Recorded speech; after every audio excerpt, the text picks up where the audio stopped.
This show is part of the Head Stuff Podcast Network. Welcome, gather round the fireside and listen to a tale of Fionn McCool, Cullen, Deirdre of the Sorrows, Granuaille. From giants right down to fairies, of both the trooping and solitary, and those who are sometimes scary.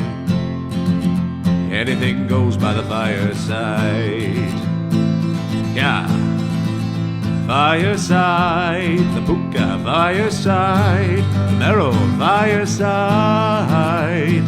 Kings and queens fighting heroes, don't you run from the fun, there's no need to hide.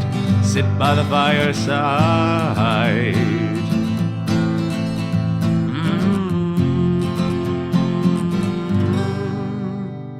Fireside.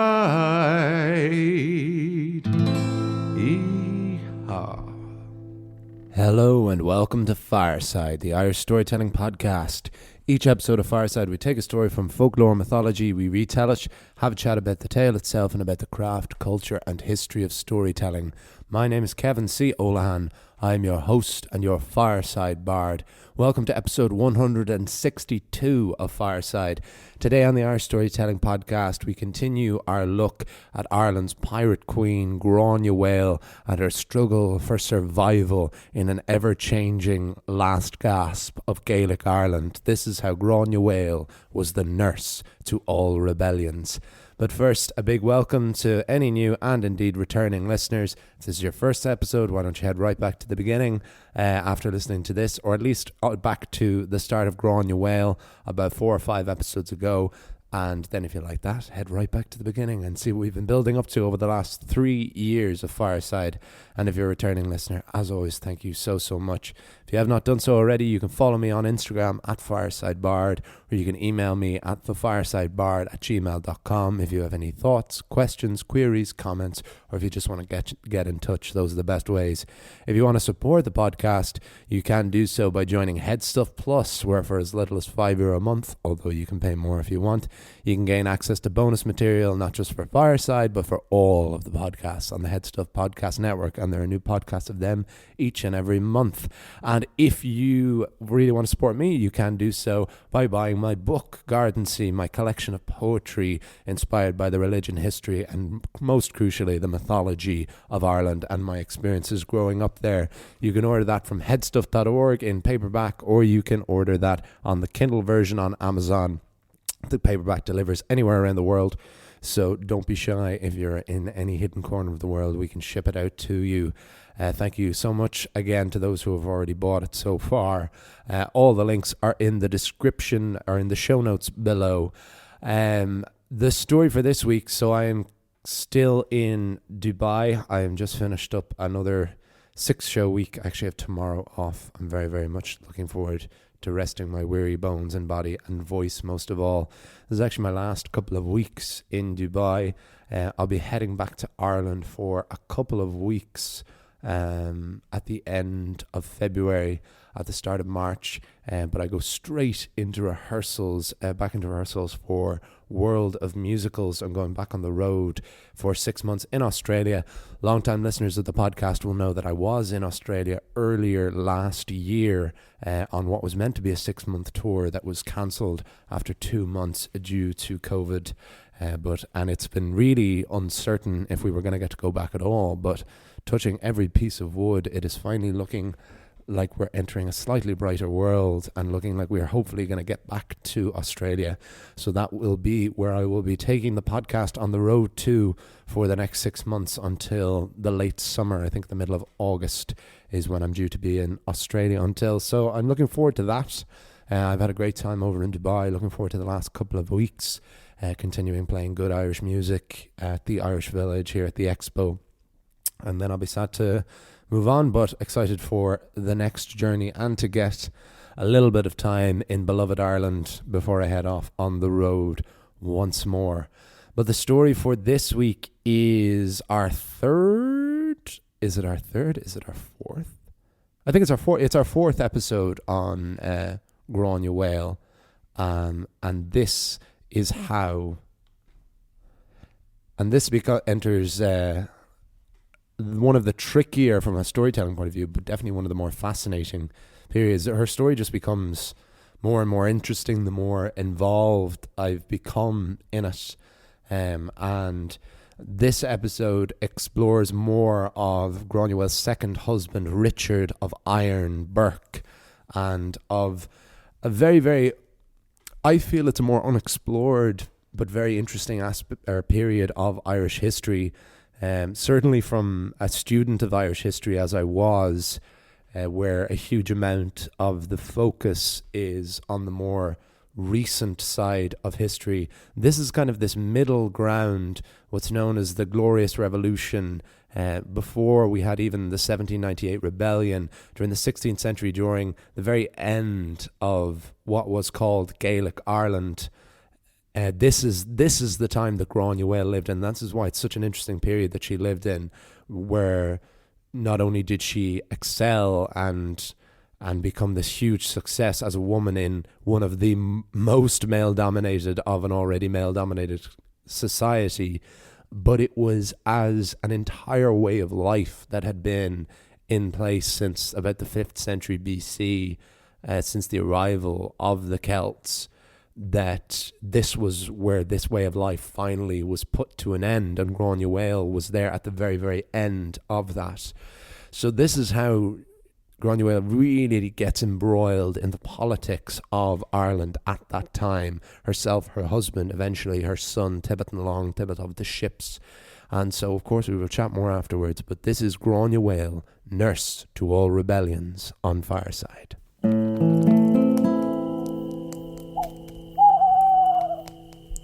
Granuaille, nurse to all rebellions. Ireland's pirate queen, Grace O'Malley, was plundering the lands of the Earl of Desmond.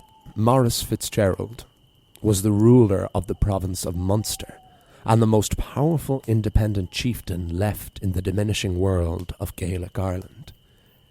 The way of life of Granuaille and the Earl of Desmond was being eradicated by increasing pressure from England to conform to English law, to stop the Irish from joining the Catholic counter-reformation of Philip II of Spain. The raids did not go as planned, and Granuaille was taken prisoner by Fitzgerald and locked in Limerick jail. The Earl of Desmond was under immense pressure from both sides. The Irish chieftains under him felt he was the only one strong enough to lead Munster in a rebellion against the English crown. The English knew this, and in turn had their eyes on Fitzgerald specifically. But with Granuaille as a prisoner, the Earl of Desmond could bide his time and appease Queen Elizabeth I. Granuaille was taken to Dublin Castle, the seat of English power in Ireland, and a jail reserved for only the very most important and dangerous political prisoners. While this tells us how much of a threat Grace was to the English, for an Irish chieftain who had spent her life on the open sea, a prison term must have been a living hell. Grace was away from her husband, her children, her crew, her galleys, and those who were sentenced to Dublin Castle were seldom released. Granuaille was imprisoned with 3 companions, and each one at her time in Kilmainham jail were eventually executed. Grace must have been certain that she would be next. But after 2 long years behind bars, Granuaille was released. And it is not entirely clear why. Perhaps the English lords in Ireland felt she had served her time. Perhaps the political instability had settled for a brief period. But what is most likely is that Granuaille was released to prevent her husband, Richard on Iron Burke, from forming an alliance with her former jailer, the Earl of Desmond, in rebellion against the crown. James Fitzmaurice Fitzgerald, a cousin of the Earl of Desmond, had landed in Ireland with 1,000 troops of continental Europeans. These had been blessed by the Pope and had been promised indulgences in the next life. And their mission? to wage all-out holy war against the heretical Queen of England.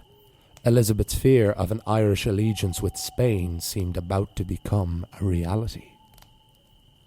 James Fitzmaurice went to his cousin for support. While the Earl of Desmond pondered his Hamlet-esque indecision, James Fitzmaurice was killed in a minor tribal fight. The Earl of Desmond's decision had been made for him. Whether he liked it or not, Maurice Fitzgerald would seize his cousin's mantle, and Munster descended into war with England. The Desmond Rebellion had begun. One of the first chieftains Desmond went looking to support from was the MacWilliam of Mayo, and his second-in-command, Richard in Irons Burke, the husband of Granuaille. The MacWilliam had already sworn fealty to the crown, having accepted a knighthood and an English sheriff in Mayo, so the MacWilliam himself refused the call to action from the Earl of Desmond. Richard on Ireland, however, was a completely different matter. As the Taoiseach, by Gaelic law, Richard was entitled to be the next MacWilliam, but with the current leader having become an indentured knight of the crown, the MacWilliamship would now be ruled by English law, and passed down to the son of the current MacWilliam. The MacWilliamship was the most powerful title in Mayo. Richard saw it as his birthright. It is what he had fought for his entire life, and if he had to undermine English law to get what was his by Gaelic birthright, he would do it. Richard Burke joined the Earl of Desmond's rebellion. Granuaille was now the one in the difficult position. She did not want her husband to support the cause of the Earl of Desmond, the man who had caused her to be imprisoned for 2 years. Freshly released, Grace had returned to her beloved Rockfleet Castle. The merchants of Galway, who had long feared Granuaille, heard of her release and were terrified of the return of Ireland's pirate queen. The merchants put a troop together and attacked O'Malley's castle. For nearly 20 days the attack on Rockfleet Castle went on, but so spirited were the defenders inside that the attacking forces were forced to abandon their cause, and many of them narrowly avoided being taken prisoner. Granuaille had proved that her time in prison had not weakened her in strength or spirit, and further bolstered her husband Richard's right to the MacWilliamship of Mayo. But when it came to the Desmond Rebellion, Granuaille stayed entirely out of it. This proved to be a very wise decision. Sir Nicholas Malby was the newly appointed English governor in Connacht, and he had been summoned to Ireland to deal personally with Richard on Ireland. With the aid of the MacWilliam, who was, after all, an ally to England at this point, Malby drove Richard's forces from Galway back to Mayo. Richard's Scottish mercenaries, the Gallowglass, began to abandon him, and he was forced to retreat to an island in Clew Bay. From a distance, Richard negotiated the terms of his submission. He would pull his troops back from the Earl of Desmond's rebellion, but he would keep his current lands and his titles that were his by Gaelic right. Governor Malby was under tremendous pressure to move on to Connacht, where the rebellion had intensified. Malby granted Richard's request, and Granuaille's husband was pardoned. Not long after this, the MacWilliam of Mayo died. By English law, the position would pass to the former MacWilliam's brother, who happened to be confusingly also called Richard. But Richard on Ireland Burke and Granuaille moved fast. They amassed an army of 1,200 Gallowglass, 700 Scots, 200 horsemen, and the moral support of every remaining independent chieftain in Connacht to seize Richard's right to the MacWilliamship. Once again, the English governor of Connacht, Sir Nicholas Malby, was summoned to Mayo. But this time, it was to negotiate with both Richard and Granuaille. After many threats and much negotiation, a deal was struck. Richard Burke would rule by English law, and he would claim all that was entitled to him by Gaelic law as the MacWilliam. And crucially, he was to be known as the MacWilliam.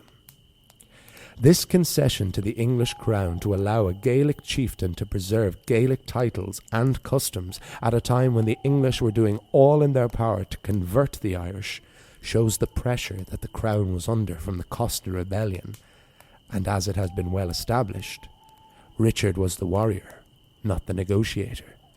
The political acumen was all in his wife, Granuaille, and that is why they were such a formidable couple. One of the other conditions was that Richard would not hire any more gallowglass. This actually suited Richard, as it meant he didn't have to pay the ones who he had hired to fight in the rebellion. Harsh for the Scots, but they had, after all, abandoned Richard when Malby had first moved in. Richard on Iran Burke had finally achieved his life's dream, his birthright. He was the MacWilliam of Mayo, a position he almost certainly never would have achieved were it not for the brilliance of Granuaille. They were officially the most powerful couple in the west of Ireland by land and by sea. It is ironic that Richard's birthright by Gaelic law had only been granted to him by the English crown that sought to eradicate Gaelic customs entirely. But it demonstrates the absolute chaos that was the political landscape of Ireland in the 16th century. Despite the arrangement with the crown, Richard and Granuaille immediately set about ruling Mayo in their own way. They moved to a bigger castle and began settling old scores and solidifying their power. First, Richard sought to take out his main rival for the MacWilliamship, Richard MacOliveris. Richard on Iran told the governor of Connacht that he needed English troops to help him collect rents owed to the crown, and instead, Richard used the English to fight his own enemies.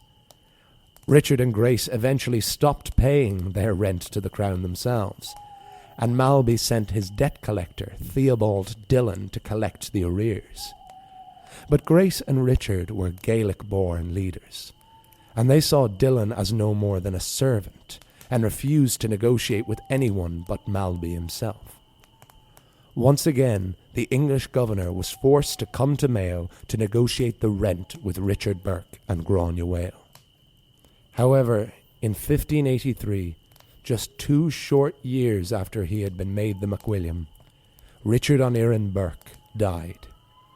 The annals of the Four Masters recorded that he had been a plundering, warlike, unquiet and rebellious man who would often force the gap of danger upon his enemies and upon whom it was frequently forced. Richard was the last man to hold the MacWilliamship of Mayo by the right of Gaelic custom.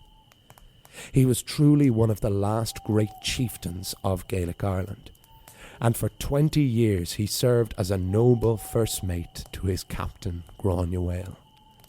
Nowhere is it said that Richard's partnership or even occasional subservience to his wife in one of the most male-dominated of male-dominated worlds made him any less respected as a man. He seems to have been an early exception to the warped false views of masculinity in the 16th century, which we are all still attempting to shake the shackles off today. It is a testament to Richard, but further testimony to his wife, Grace O'Malley. But with her husband, partner, and military ally dead, Granuaille, the nurse to all rebellions, would have to continue her fight for survival. To be continued.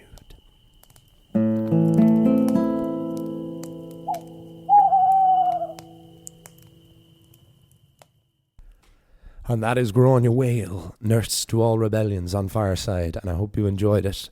Let's dive straight into this.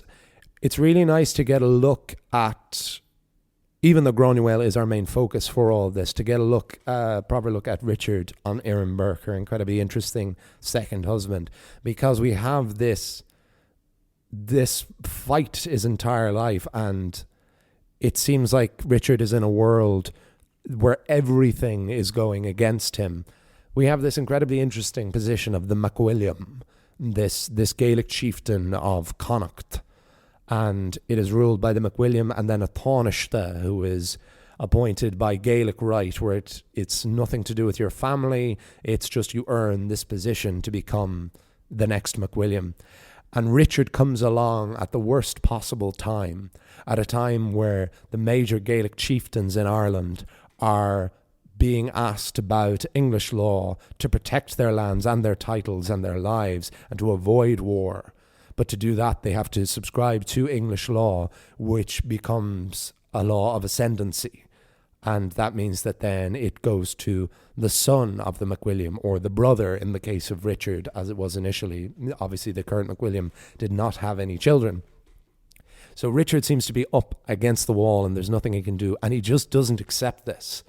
And he realistically wouldn't have if we didn't have Granuaille here, who we have already seen has been so incredibly impressive to all of these English lords coming over. And only that these English lords, I can't say this enough, only that these English lords were so impressed and constantly wrote diaries of accounts and interactions with Granuaille. Do we have any historical record of her?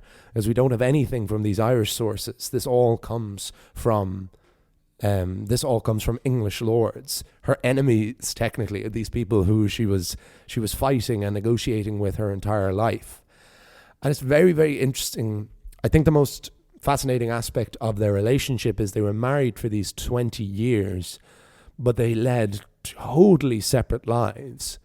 Like, Granuaille is very much associated with Rockfleet Castle, Carrigahowie Castle, which Richard isn't as associated with.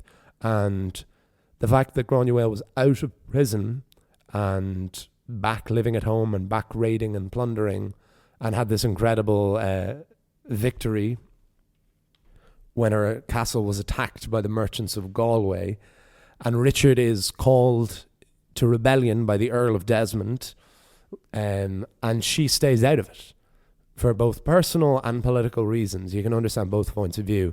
As she had been raiding the Earl of Desmond's lands and she had been taken prisoner, but it's one thing to be locked up in Limerick jail and another to be sent to Dublin Castle.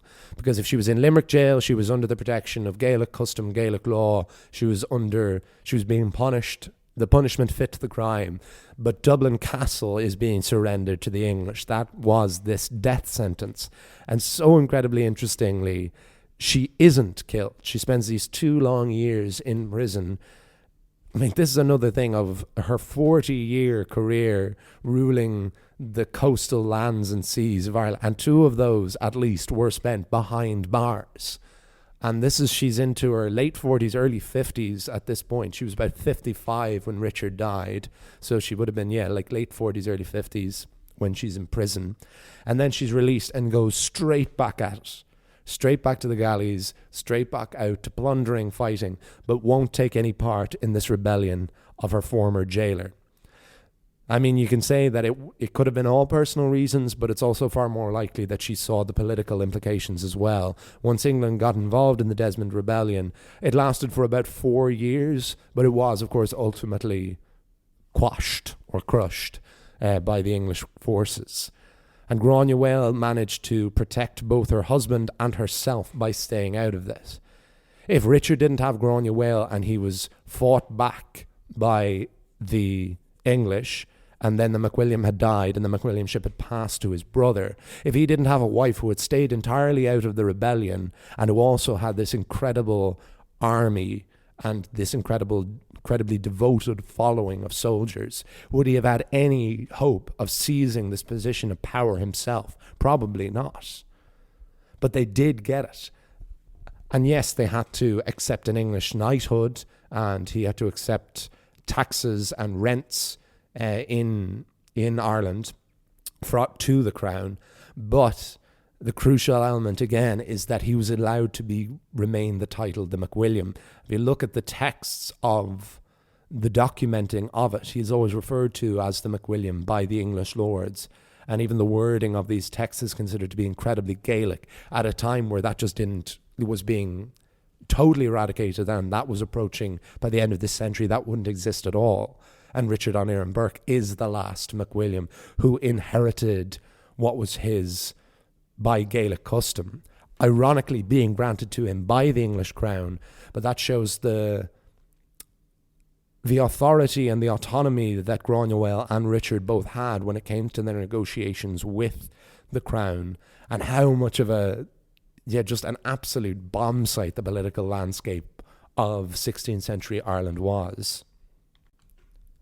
And then, just 2 years after winning it and immediately settling all his old scores, trying to take out his political rivals, refusing to pay his rent, and there would be this image of Gaelic lord or English lords coming over to Ireland with their fancy clothes and coming over to these, as they perceive, barbaric Irish people in their hill forts and with their old ways.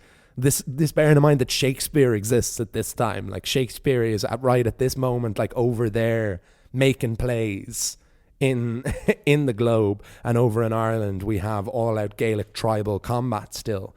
So you have these English lords coming over here, and yet when they refuse to pay their rent and they send this sheriff, this debt collector over, Granuaille and Richard Burke refuse to negotiate him because they see him as a servant. They were viewing these like very high up English noblemen and lords as less than worth talking to for them who were born as Gaelic leaders.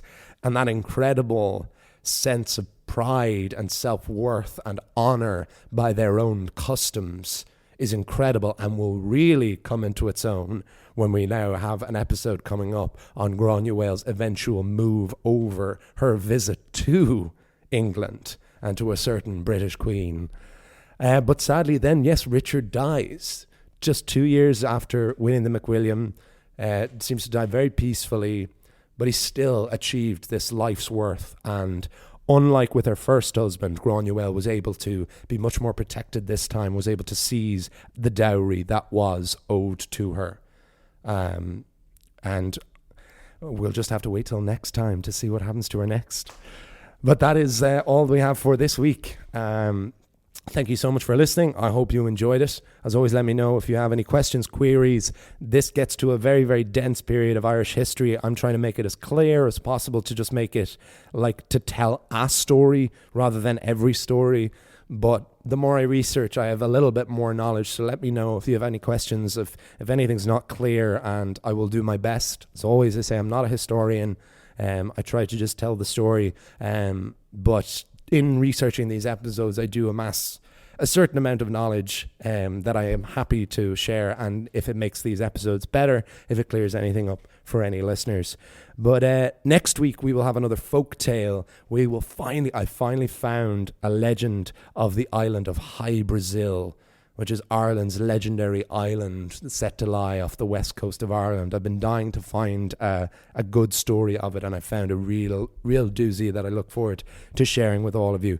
Please do follow me over on Instagram at FiresideBard. Email me at thefiresideBard@gmail.com. Order my book, Garden Sea, at headstuff.org or on Kindle at Amazon. Both links are in the description below. Support me at Headstuff Plus on headstuffpodcast.com. I'll see you all. You'll hear me all next time. And remember, wherever you are and wherever you go, you can always join me by the fireside. This show is part of the Headstuff Podcast Network, a hub for the creative and the curious. Shows are produced in association with Headstuff and the Podcast Studios Dublin. Find out more or become a member at headstuffpodcasts.com.